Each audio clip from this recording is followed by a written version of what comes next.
بسم اللہ الرحمن الرحیم اللہم صلی علی محمد وعلی آل محمد مبارک وسلم۔ برمنگھم سے برکات احمد چشتی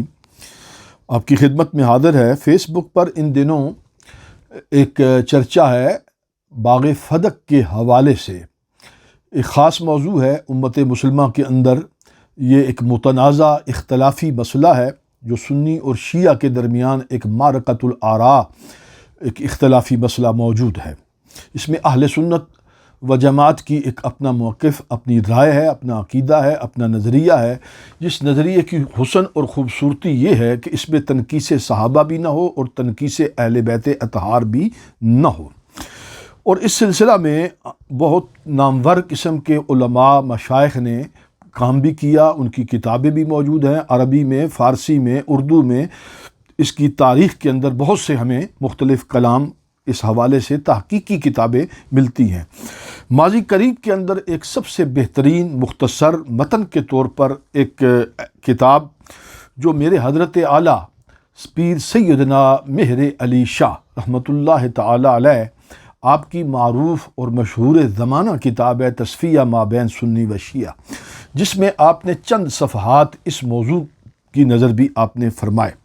اور انتہائی اختصار کے ساتھ ٹو دی پوائنٹ آپ نے اس پر کلام کیا اور اہل سنت کا اس میں عقیدہ اور نظریہ بیان کر دیا۔ وہاں پر آپ نے ایک اصطلاح، معصوم کی اصطلاح، جو اہل سنت کے ہاں یہ صرف اور صرف یہ عقیدہ جو خاص طور پر ہم انسانوں میں انبیاء کے ساتھ مختص سمجھتے ہیں، یہ سنیوں کا عقیدہ ہے، اہل سنت کا عقیدہ ہے۔ شیعہ کا عقیدہ اس کے بالکل برعکس ہے، وہ اہل بیت اطہار کو بھی معصوم گردانتے ہیں، جبکہ ہم اہل سنت کا یہ عقیدہ ہے کہ ہم وہ معصوم عقیدہ، اس عقیدہ عصمت کو صرف اور صرف نبیوں رسولوں کے ساتھ ہم اس کو خاص سمجھتے ہیں انسانوں کے اندر۔ اس کی تشریح حضرت صاحب فرما رہے ہیں اسی باغ فدق پر کلام کرتے ہوئے بالکل اختتام کے اندر۔ اس میں آپ نے اس عقیدے کو بیان کیا۔ میرے سامنے حضرت اعلیٰ کی تقریباً یہ ساری کتابیں موجود ہیں۔ آپ فرماتے ہیں یہاں اتنا کہہ دینا کافی ہے، یعنی کہ اس کی تفسیر حضرت صاحب فرماتے ہیں آیت تطہیر کے ضمن میں آئے گی، لیکن یہاں اتنا کہہ دینا کافی ہے کہ آیت تطہیر کا مطلب ہرگز یہ نہیں کہ یہ پاک گروہ معصوم ہیں اور ان سے کسی قسم کی بھی خطا کا سرزد ہونا ناممکن ہے۔ اس کا مطلب یہ ہے کہ اگر بمقتضائے بشریت ان سے کوئی خطا سرزد بھی ہو تو وہ عفو و تطہیر الہی میں داخل ہوگی۔ سیدۃ النساء رضی اللہ تعالی عنہا کی تاریخ اور آگے تفصیل بھی اس کے اندر آپ نے بالکل مختصر لفظوں میں آپ نے بیان کر دیا کہ یہ عقیدہ جو ہے یہ صرف اور صرف کس کے لیے ہے؟ نبیوں کے لیے۔ ہمارا عقیدہ غیر نبی کے لیے، ہم عقیدہ عصمت کا، معصوم ہونے کا ہم عقیدہ نہیں، اور اس کی آپ نے تشریح کر دی۔ جہاں تک لفظ آپ نے فرمایا خطا کا، اس کا امکان فرمایا۔ ایک ہے کسی چیز کا امکان ہونا اور ایک ہے کسی چیز کا واقعہ ہو جانا۔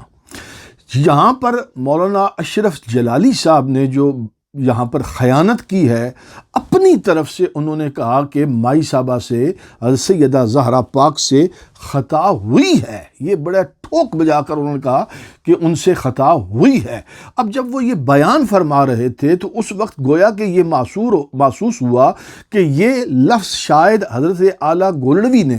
قطب عالم آیت من آیات اللہ حضرت خواجہ پیر سید مہر علی شاہ کی کتاب سے نقل کر رہے ہیں، تو حضرت اعلیٰ نے یہ لفظ بالکل نہیں لکھا، کسی جگہ پر نہیں لکھا، بلکہ جہاں تک میرا ایک تھوڑا سا مطالعہ موجود ہے، میں غالباً اس سلسلہ امامت و خطابت میں مجھے 31 سال ہو چکے ہیں، اور الحمدللہ بہت زیادہ دعویٰ دار تو نہیں ہوں، لیکن جو ٹیکسٹ اسلام کا ہے اس وقت، تو اس عنوان کے ساتھ وہ ضرور میری نظر سے الحمدللہ وہ گزرا ہے۔ میں یہ سمجھتا ہوں کہ امت کے اندر یہ جسارت کسی نے بھی نہیں کی کہ سیدہ زہرا پاک کے ذات کے ساتھ خطا کا لفظ منسوب کرے، بلکہ اس کے برعکس میں 2-3 روایات، انتہائی کلپ لمبا نہیں کرنا چاہتا، مختصر اس پر بات کرنا چاہتا ہوں کہ اس کے برعکس کیا چیز موجود ہے۔ اس لیے کہ لفظ جب خطا کا کہا جائے گا کہ سیدہ زہرا سے خطا ہوئی، یعنی وقوع ہوا۔ ایک ہے، یاد رکھیے پیر مہر علی شاہ صاحب امکان کی بات کر رہے ہیں کہ چونکہ وہ عقیدے کی وہ خاص اصطلاح کی تشریح کر رہے ہیں تو وہ معنی وہ بنتا ہے، لیکن ایک ہے کسی کا ساتھ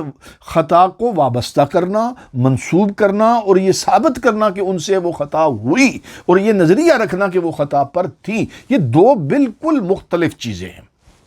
اس پر ہمارا عقیدہ کیا ہے؟ میں دو چیزیں آپ کے سامنے پڑھ دیتا ہوں۔ میرے پاس یہ کتاب جو ہے یہ مذہب شیعہ کتاب ہے، اس کے مصنف حضرت خواجہ شیخ الاسلام خواجہ محمد قمر الدین سیالوی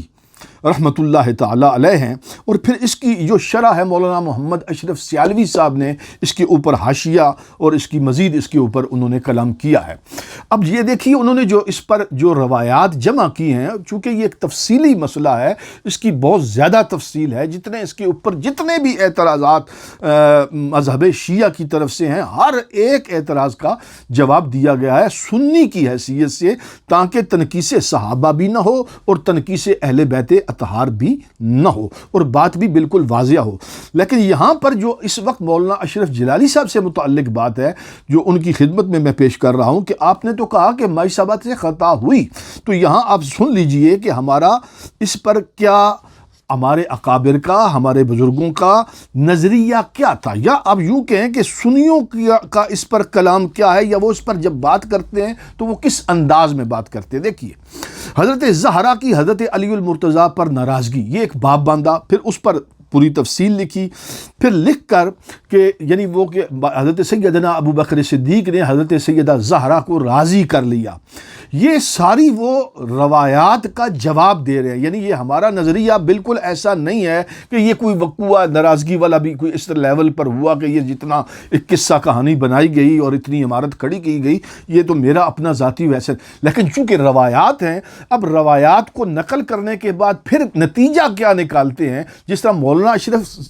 جلالی صاحب نے ایک نتیجہ نکالا پیر میر علی شاہ صاحب کی عبارت کو پڑھ کے، اپنے تہیں ایک لفظ بول دیا۔ دیکھیے یہاں پر وہ کیا نتیجہ نکالتے ہیں، وہ پوری بحث کر کے کہتے ہیں لہٰذا ہم کسی کی ذات کو مورد الزام ٹھہرانے کا تصور نہیں کر سکتے۔ اب ذرا غور کیجئے کہ وہ کہہ رہے ہیں کہ ہم تصور بھی نہیں کر سکتے کہ ہم کسی کی ذات پر اس پر، پھر آپ کو جو اہل علم ہیں وہ جانتے ہیں کہ یہ جو روایات میں جو چیزیں ملتی ہیں ان میں یہ موجود ہے کہ گواہ طلب کیے گئے کہ آپ اس پر گواہی پیش کریں، تو وہ گواہی حضرت ام ایمن کی گواہی آئی، خود مولا مرتضیٰ کی گواہی آئی نصاب گواہی کا پورا کرنے کے لیے، تو اس پر پھر کیا کہا وہ روایت، اور یہ شیعہ کی بھی روایت ہے۔ مزے کی بات یہ ہے کہ یہ چونکہ رد کر رہے ہیں، ان کا شیعوں کا رد کر رہے ہیں، تو ان کی ہی کتاب سے جواب دے رہے ہیں۔ کیا یہ حضرت سیدنا ابو بکر صدیق رضی اللہ تعالی عنہ کا قول نقل ہو رہا ہے کہ آپ نے اس موقع پر پھر کیا فرمایا؟ فرمایا اے نبی کریم صلی اللہ علیہ وسلم کی لخت جگر، آپ نے بھی سچ فرمایا اور حضرت علی نے بھی سچ فرمایا اور ام ایمن نے بھی سچ فرمایا، اب عمر فاروق نے بھی سچ فرمایا، عبد الرحمن بن عوف نے بھی سچ فرمایا۔ حقیقت حال یہ ہے، یعنی آگے پھر وہ روایت حدیث مبارکہ پیش کی گئی۔ یہ اصلاً بات کہنے کا مطلب یہ تھا کہ یہ ہے وہ انداز جو ان لوگوں کا ہمارا جو نظریہ ہے سنیوں کا، جو ایک ادب والے لوگ ہیں، ہمارا سیدہ زہرا پاک کی بارگاہ میں کلام کرنا، اور اس جگہ پر تو ایک جو صحیح سنی ہے، جو صحیح محب اہل بیت ہے، اس کا سر جھک جاتا ہے وہاں پر۔ اب ذرا غور کریں نا، مائی صاحبہ کا نام آ جائے تو ہم جیسے لوگوں کے سر زمین پر چلے جاتے ہیں۔ دیکھیے اس جگہ پر ایک اور بات، اس پر پھر آگے اس روایت کا وہ آگے نتیجہ نکال کر فوائد کی شکل میں دیتے ہیں، پہلا فائدہ، دوسرا فائدہ، تیسرا فائدہ، چوتھا فائدہ۔ چوتھے فائدے کے اندر وہ پوری اس پر تبصرہ کرتے ہیں۔ کیا کہتے ہیں کہ حضرت علی حضرت ام ایمن کی گواہی بھی رد نہیں کی گئی، اور نہ حضرت زہرا رضی اللہ تعالی عنہا کا دعویٰ ہی بالکل رد کر دیا گیا۔ جب دعویٰ ہی بالکل رد نہیں کیا گیا تو آپ کس طریقے سے نتیجہ نکال کے مولانا بیٹھ گئے ہیں کہ مائی صاحبہ خطا پر تھیں؟ آپ سے ایک میں رعایتی کہتا ہوں، مجھے پتہ ہے کہ فیس بک پر آپ کے ساتھ لوگ جو سلوک کر رہے ہیں، لیکن میں رعایت دیتے ہوئے آپ کو کہوں گا کہ آپ شاید جذبات میں آ گئے اور آپ سے لفظ سنبھالے نہیں گئے اور آپ نے اتنی جرت کر لی. یہ بارگاہ وہ ہے جس جگہ پر بے ادبی، معمولی بال برابر بھی کوئی بے ادبی کر لے تو اس کے پلے مولانا کچھ بھی نہیں رہتا، اس کے پلے کچھ بھی نہیں رہتا. ہم تو وہ ہیں، کہتے ہیں کہ جب موت کا وقت آتا ہے، سکرات طاری ہوں، تو اس وقت بھی ساری زندگی کی ہماری کمائی یہ ہے کہ خدایا بحق بنی فاطمہ، زہرا پاک کی تو بڑی شان ہے نا. ہم کہتے ہیں ان کے بچوں کی صدقے، زہرا پاک کے بچوں کے صدقے، خدایا بحق بنی فاطمہ کہ بر قول ایمان کنی خاتمہ. اس بات کا حیا کریں. زہرا پاک وہ ہیں کہ جن کی آمد پر نبی پاک علیہ الصلوۃ والسلام کھڑے ہوتے ہیں. سرکار علیہ الصلوۃ والسلام اپنی مسند پر اپنی موجودگی میں سیدہ زہرا کو بٹھاتے ہیں. آپ کو حیا کرنا چاہیے. اس دیدہ دلیری کے ساتھ آپ کہہ گئے توبہ کریں، آپ پر توبہ لازم ہے، توبہ کریں.